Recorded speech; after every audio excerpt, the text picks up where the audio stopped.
ये घटना मेरे ननिहाल की है, जो कि जयपुर से कुछ ही दूरी पर स्थित है। बात एक सर्द की रात की है। दिसंबर का आखिरी हफ्ता चल रहा था। बारिश की वजह से ठंड कुछ ज़्यादा ही पड़ गई थी। हम सभी यानी कि मेरे मामा जी, नानी जी अलाव जलाकर हाथ सेक रहे थे। समय यहीं कोई 11:30 का रहा होगा। हम सभी अपनी बातों में मशगूल ही थे कि तभी हमारे घर के दरवाजे पर किसी ने जोर से दस्तक देना शुरू कर दिया। हम सभी चौंक गए। इतनी रात को कौन हो सकता है? पर दस्तक थे कि शांत ही नहीं हो रहे थे। मेरे मामा जी ने हिम्मत करके दरवाज़ा खोला तो उनके सामने एक 19 साल का नौजवान पसीने से लथपथ खड़ा था। दरवाज़ा खुलते ही बस वो एक ही शब्द बार बार बोले जा रहा था, वो वो वो मेरे पीछे है, वो मेरे पीछे है। बोलते बोलते ही वो बेहोश हो गया। तभी मेरी नानी जी ने कहा, अरे ये तो रमजी है, यहीं पास में चाय की दुकान पर काम करता है। उसे हम अंदर ले आए, उस पर पानी का छिड़काव किया। थोड़ी देर बाद वो होश में आया, लेकिन वो अभी भी वही बात बड़बड़ाए जा रहा था, वो वो वो मेरे पीछे है, वो मेरे पीछे है। हमने उसके होश में आते ही पानी पिलाया और उससे पूछा कि इतनी रात को यहाँ क्या कर रहा है और कौन तेरे पीछे है। पर उसकी हालत बहुत ही खराब थी और वो कुछ भी बताने की हालत में नहीं था। थोड़ी देर बाद हालात सामान होने पर उसने जो बताया वो सब सुनकर हमारे रोंगटे खड़े हो गए, केवल मेरे मामा जी और नानी जी को छोड़कर। शायद वो सब ये बात पहले से ही जानते थे। उसने बताया कि वो किसी शादी में जाकर आ रहा था। उसे उसके चाचा के लड़के ने थोड़ी दूरी पर ही उतारा था। वो अपने घर निकल गया। राम जी का घर भी बस यहाँ से थोड़ी ही दूर था, सो वो पैदल ही आ रहा था। जब मैं यानी कि राम जी चौराहे से सीधा मेन रास्ते पर आया तो खाना खाने के बाद पानी ना पीने की वजह से मुझे काफ़ी प्यास लग गई। रास्ते में ही एक हवेली पड़ती है जिसके नीचे सरकारी नल लगा हुआ था। वही पानी पीने लगा मैं। उसे ध्यान नहीं रहा कि वो कहाँ खड़ा है। वो हवेली अपनी भूतिया घटनाओं की वजह से आसपास के सभी क्षेत्रों में प्रसिद्ध है। वो अभी पानी पी ही रहा था कि तभी उसे घुंघरू की आवाज़ आने लगी। जब उसने अपने आसपास देखा तो उसे पूरे रास्ते में कोई भी नहीं दिखा। उसे समझ नहीं आ रहा था कि यह आवाज़ कहाँ से आ रही है। अब इस आवाज़ के साथ साथ किसी के मंद मंद हंसने की भी आवाज़ आने लगी।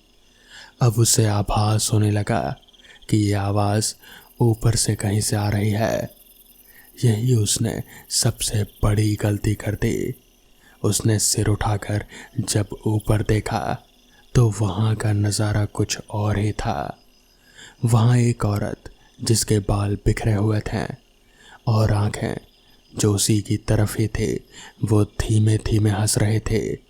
उसके पांव ज़मीन पर लटके हुए थे जिसे वो दीवार पर मार रहे थे। वो हवेली की मुंडेर पर बैठे हुए थे, उसे लगातार घूर रहे थे। ऐसी हालत में रमजी के पांव बिल्कुल जम से गए थे। उसे समझ नहीं आ रहा था कि वो क्या करे। थोड़ी देर में जब उसे होश आया तो उसे उस हवेली के साथ जुड़ी हुई सारी घटनाएं याद आ गईं, क्योंकि वो हनुमान जी का बहुत बड़ा भक्त था। इसलिए उसने हनुमान जी का नाम लिया और हमारे घर की तरफ दौड़ दिया कि उस हवेली से थोड़ी सी दूरी पर आकर उसने जब पीछे मुड़कर देखा तो वो औरत मुंडेर से ही रास्ते पर आ चुके थे और उसके बिल्कुल पीछे थे। रमजी वैसे तो बहुत ही हिम्मत वाला आदमी था, मगर अब उसे काफ़ी डर लग रहा था क्योंकि वो औरत उसका पीछा कर रहे थे। उसने दोबारा हनुमान जी का नाम लिया और दोगुनी गति से दौड़ते हुए जैसे तैसे हमारे घर के पास पहुंचा और दरवाज़ा खटखटाने लगा। और फिर हमारे दरवाज़ा खोलते ही डर के मारे ही वो बेहोश पड़ गया। सारी घटना सुनकर मैं चौकन्ना रह गया। मुझे कुछ भी समझ नहीं आ रहा था कि आखिर ऐसा कैसे हो सकता है। क्या ये भूत पिशाच सच में होते हैं? मगर मामा जी और नानी के चेहरे पर कोई भी चौंकाने वाले भाव नहीं थे। ऐसा लग रहा था कि जैसे वो लोग ये सब पहले से ही जानते हों। खैर, रमजी को मामा जी वापस घर छोड़ आए और फिर मैंने मामा जी से पूछा कि आखिर ये सब क्या हो रहा है। तो उन्होंने बताना शुरू किया कि दरअसल वो हवेली काफ़ी दिनों से ऐसी ही पड़ी है। लोगों का मानना है कि बहुत साल पहले उसमें एक राजा रहा करता था। कहते हैं कि वो काला जादू में काफ़ी विश्वास किया करता था। उसने काले जादू के दम पर काफ़ी कुछ हासिल किया था और फिर ऐसे ही करके उसने एक डायन को काले जादू से बुलवाया था। मगर वो डायन, या फिर यूं कहें कि वो पिशाचनी इतनी शक्तिशाली थी कि राजा उसे वापस भेज नहीं सका। कहते हैं कि रातों रात राजा का पूरा परिवार मारा गया और तभी से वो हवेली यूं ही वीरान पड़ी है। तो दोस्तों, ये थी आज की पहली कहानी। तो चलिए बढ़ते हैं आज की दूसरी कहानी की ओर। रघु एक नौजवान था जो अपने गांव से शहर की ओर नौकरी की तलाश में निकला था। शहर के बाहर एक पुरानी और सुनसान हवेली थी जिसके बारे में लोगों के बीच कई कहानियां प्रचलित थीं। कहते थे कि वो हवेली प्रेतों की दुनिया से जुड़ी हुई है, लेकिन रघु ने उन बातों पर कभी ध्यान नहीं दिया क्योंकि उसे सिर्फ नौकरी की फिक्र थी। शहर से काम की तलाश के दौरान रघु को एक निर्माण कंपनी में चौकीदार की नौकरी मिल गई। ये नौकरी सुनसान जगहों पर रात में निगरानी रखने की थी। संयोग से पहली रात उसे उसी पुरानी हवेली में चौकीदारी का काम सौंपा गया। रघु को हवेली की कहानियों से कोई डर नहीं था, इसलिए उसने खुशी खुशी नौकरी को स्वीकार कर लिया। वो हवेली में पहुंचा तो वहां का सन्नाटा और पुरानी दीवारों का डरावना माहौल देखकर उसका दिल थोड़ा घबरा गया, लेकिन उसने खुद को संभालते हुए अपनी ड्यूटी शुरू की।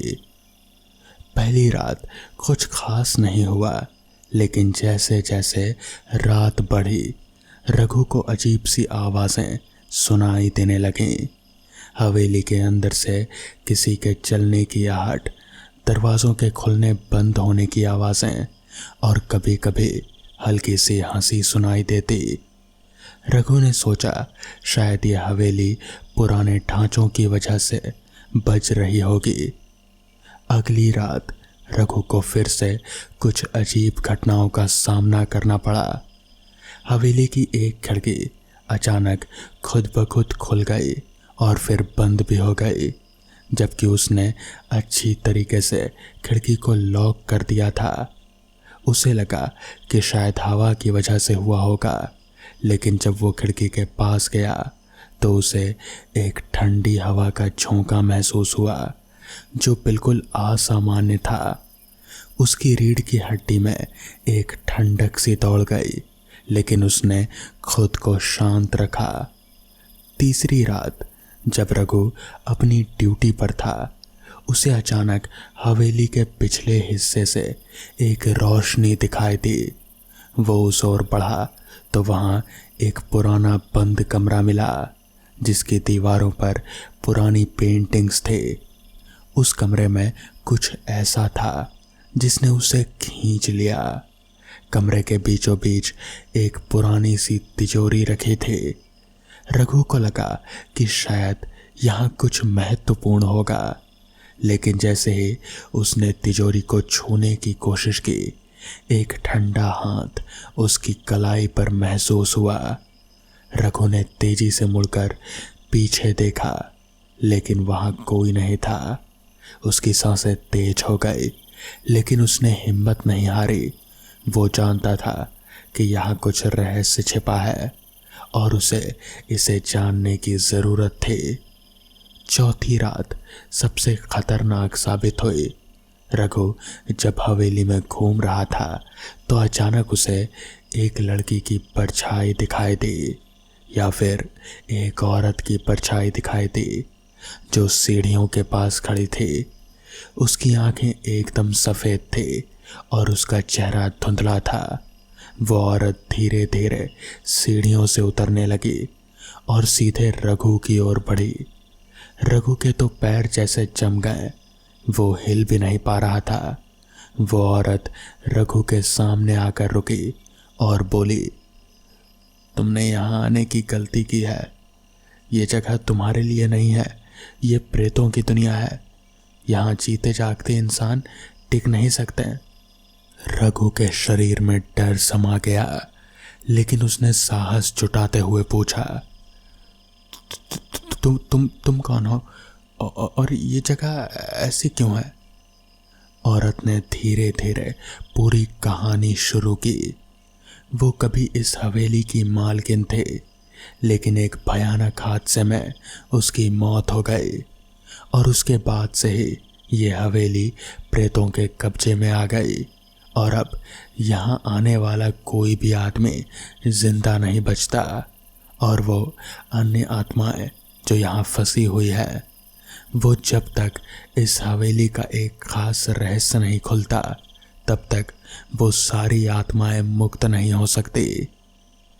रघु अब समझ चुका था कि यह हवेली साधारण नहीं, उसे हवेली के रहस्य को उजागर करना था, ताकि वो न केवल अपनी जान बचा सके, बल्कि उन आत्माओं को भी मुक्ति दिला सके जो यहाँ सालों से फंसी हुई है।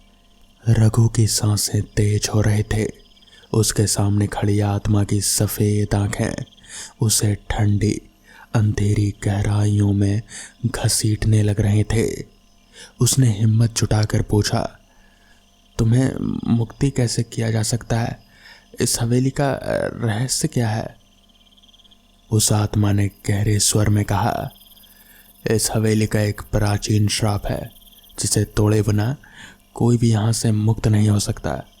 लेकिन श्राप तोड़ने का रास्ता बहुत खतरनाक है। तुम्हें हवेली के गुप्त तहखाने में जाना होगा, जहाँ एक ऐसा राज छिपा है जिसने हम सभी आत्माओं को यहाँ बांध रखा है।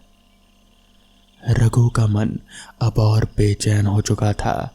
हवेली के अंदर और भी आत्माएं थी जो धीरे धीरे उसके चारों ओर इकट्ठा होने लगी।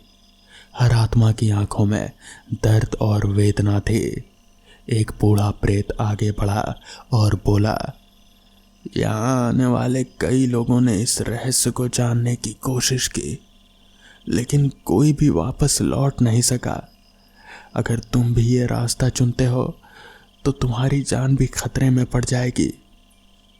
लेकिन रघु को अपनी और उन आत्माओं की मुक्ति के लिए इस खतरे का सामना करना था। वो जानता था कि अगर वो इस हवेली के रहस्य को सुलझा सके तो इन आत्माओं को शांति मिल सकेगी। उसने अपना मन पक्का किया और आत्माओं से पूछा, मुझे तहखाने तक कैसे पहुंचना है? प्रेत आत्मा ने रघु को हवेली के पिछले हिस्से में स्थित एक पुरानी टूटी हुई सीढ़ियों की ओर इशारा किया। उन्होंने कहा, इस सीढ़ी से नीचे एक दरवाज़ा है जो सीधा तहखाने में खुलता है, लेकिन ध्यान रखना, वहाँ जो ताकतें हैं वो बहुत खतरनाक हैं। अगर तुमने ज़रा भी गलती की तो वो तुम्हें अपनी दुनिया में खींच लेंगी। रघु ने धीरे धीरे सीढ़ियाँ उतरनी शुरू की। हर एक कदम के साथ हवेली की दीवारों पर अजीब सी परछाइयां दिखाई दे रहे थे, जैसे वो उसे रोकने की कोशिश कर रही हों, उसे चेतावनी दे रही हों। लेकिन रघु ने हिम्मत नहीं हारी। वो उस दरवाजे तक पहुंचा जो जंग लगा हुआ और भारी था। उसने अपने पूरे बल से दरवाज़ा खोला और उसके सामने एक अंधेरी सुरंग दिखाई दी। रघु ने सुरंग में प्रवेश किया। वहाँ अंधेरा इतना गहरा था कि उसकी अपनी परछाई भी नहीं दिखाई दे रहे थे। सुरंग में चलते हुए उसे अजीब अजीब सी आवाज़ें सुनाई देने लगी, जैसे कोई उसके पीछे चल रहा हो। अचानक उसके सामने एक बड़ा लोहे का दरवाज़ा आया। दरवाजे के ऊपर एक शिलालेख था, जो इस दरवाजे को खोलेगा उसे अपनी आत्मा की सच्चाई से सामना करना होगा। रघु ने हिम्मत करके दरवाज़ा खोला और उसके सामने एक विशाल कमरा था। वो उस कमरे के बीचों बीच एक प्राचीन पत्थर का ताबूत रखा हुआ था। उसके चारों ओर रहस्यमयी आकृतियां बनी हुई थी। ताबूत के पास एक चमकदार रोशनी का गोला मंडरा रहा था, जो किसी जादुई शक्ति का प्रतीक था। रघु समझ गया कि ताबूत के अंदर ही इस श्राप का राज छिपा है। उसने ताबूत को खोलने की कोशिश की, लेकिन ताबूत बहुत भारी थी। जैसे ही उसने उसे खोलने की कोशिश की, अचानक एक जोरदार हवा का झोंका आया और हवेली की दीवारें हिलने लगी। पूरे तहखाने में गूंजती हुई डरावनी आवाज़ें सुनाई देने लगी, जैसे आत्माएं उसे चेतावनी दे रही हों कि वो इस रास्ते पर आगे ना बढ़े। लेकिन रघु वो अब पीछे हटने वाला नहीं था। उसे अपनी पूरी ताकत से ताबूत को बस खोलना था। उसने कैसे भी करके ताबूत का ढक्कन हटाया। ताबूत के अंदर एक पुरानी किताब थी, जिस पर प्राचीन भाषा में कुछ लिखा था। ये वही किताब थी जिसने इस हवेली और यहाँ रहने वाली आत्माओं को इस श्राप में बांध कर रखा था। रघु ने जैसे ही किताब उठाई, अचानक हवेली की सभी आत्माएं उसके चारों ओर जमा हो गई। किताब पढ़ने के लिए रघु को उस प्राचीन भाषा को समझना था, लेकिन किताब अपने आप खुल गई और शब्द उसके सामने चमकने लगे। किताब के पहले पन्ने में लिखा था, इस श्राप को तोड़ने के लिए तुम्हें सबसे बड़े अपने डर का सामना करना होगा। अगर तुमने डर के आगे घुटने टेक दिए तो तुम्हारी आत्मा भी इसी हवेली में कैद हो जाएगी। रघु ने किताब के पन्नों को पलटा और जैसे ही उसने आखिरी मंत्र पढ़ा, हवेली की दीवारें कांपने लगी।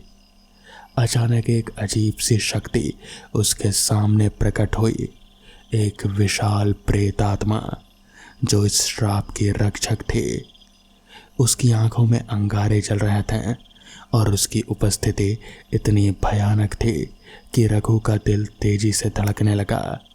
प्रेत आत्मा गरजते हुए बोली, तुमने हमें मुक्ति करने की कोशिश की है, लेकिन इसके लिए तुम्हें अपनी सबसे बड़ी कुर्बानी देनी होगी। क्या तुम इसके लिए तैयार हो? रघु ने साहस से कहा, अगर मेरी कुर्बानी से तुम सभी आत्माओं को शांति मिलती है तो मैं इसके लिए तैयार हूं। प्रेत आत्मा हंसते हुए बोली, तो तैयार हो जाओ अपने सबसे बड़े डर का सामना करने के लिए। रघु को अब इस आखिरी परीक्षा से गुजरना था। रघु के सामने प्रकट हुई विशाल प्रेत आत्मा, जिसकी आंखों में अंगारे चल रहे थे, हवा में तैरती हुई वो उसकी ओर बढ़ी। उसकी गहरी और गूंजती हुई आवाज़ रघु के दिल में डर पैदा कर रहे थे। हवेली के चारों ओर फैली ठंडक और अंधकार अब और भी भयानक लगने लगे थे, लेकिन रघु ने अपने मन को शांत रखा, क्योंकि उसे पता था कि बस अब यही आखिरी परीक्षा थी।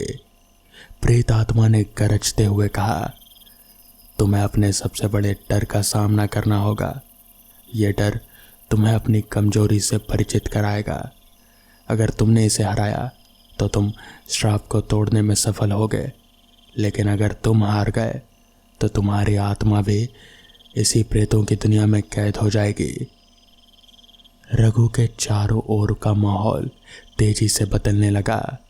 अंधकार गहराने लगा और उसके सामने धुंध से एक छवि उभरने लगी। ये छवि कोई और की नहीं बल्कि रघु के बचपन का सबसे बड़ा डर था। एक बूढ़ा साधु जो उसके गांव के बाहर झोपड़ी में रहता था। रघु जब बच्चा था तब वो साधु उसे कई बार डराया करता था और उसे अपने पास बुलाता था। रघु ने कभी उस साधु का सामना नहीं किया, लेकिन उस घटना ने उसके दिल में गहरे डर को जन्म दे दिया था। अब वही साधु जिसने सालों पहले उसके मन में डर पैदा किया था, उसकी आंखों के सामने खड़ा था।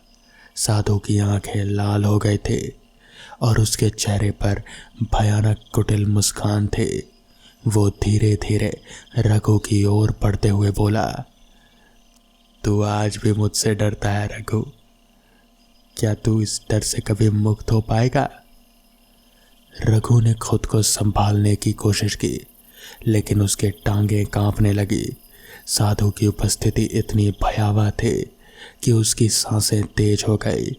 उसने आंखें बंद कर ली और खुद से कहा, ये बस मेरे मन का डर है, बस मेरे मन का डर है, ये सच नहीं है। मुझे इसे हराना होगा। साधु ने अपनी आवाज को और भयानक बनाते हुए कहा, तू मुझसे भाग नहीं सकता।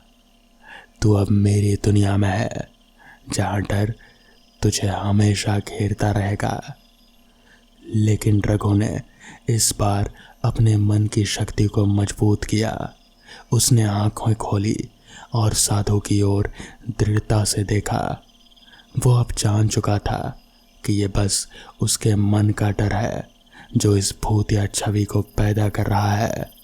वो साधु की ओर बढ़ा और जोर से कहा, तुम मेरे डर का हिस्सा हो, लेकिन अब मैं तुमसे नहीं डरता। जैसे ही रघु ने ये शब्द कहे, साधु की छवि धीरे धीरे धुंध में मिल गई। उसकी भयानक हंसी बंद हो गई और वो गायब हो गया। रघु ने अपनी सबसे बड़ी परीक्षा पास कर ली थी। जैसे ही भय की छवि गायब हुई, हवेली के अंदर की ठंडी हवा रुक गई। दीवारों पर जमी धूल उड़ने लगी और हवेली के दरवाजे और खिड़कियां खुद ब खुद खुल गईं। रघु को लगा कि अब वो सही दिशा में बढ़ रहा है। ताबूत के पास अब वो प्राचीन किताब फिर से चमकने लगे थे और उसकी रोशनी पूरे कमरे में भर रहे थे। रघु ने किताब को फिर उठाया और उसमें लिखे आखिरी शब्दों को पढ़ा। जब सच्चा साहस प्रकट होता है तब हर श्राप टूट जाता है। जैसे ही उसने ये शब्द पढ़े, एक तेज रोशनी पूरे कमरे में फैल गई। हवेली के छत से एक सुनहरी रोशनी नीचे उतरी और हवेली की सभी प्रेत आत्माएं जो अब तक कष्ट में थी, अब हल्की मुस्कान के साथ साथ धीरे धीरे उस रोशनी के सामने लगीं। उनकी पीड़ा समाप्त हो चुकी थी और वो अब मुक्त हो चुके थे। प्रेत आत्माओं ने रघु को धन्यवाद दिया। वो औरत जिसने रघु को पहली बार चेतावनी दी थी, वो उसके सामने आई और बोली, तुम्हारे साहस ने हमें सालों के कष्ट से मुक्त कर दिया। ये हवेली अब प्रेतों की दुनिया नहीं रही। तुमने वो कर दिखाया जो अब तक कोई नहीं कर सका। रघु ने राहत की सांस ली। उसने न केवल अपने डर का सामना किया बल्कि उन आत्माओं को भी मुक्ति दिलाई जो सदियों से इस श्राप के अधीन थी। हवेली अब एक सामान्य जगह में बदलने लगी, जैसे कि वो कभी पहले हुआ करती थी।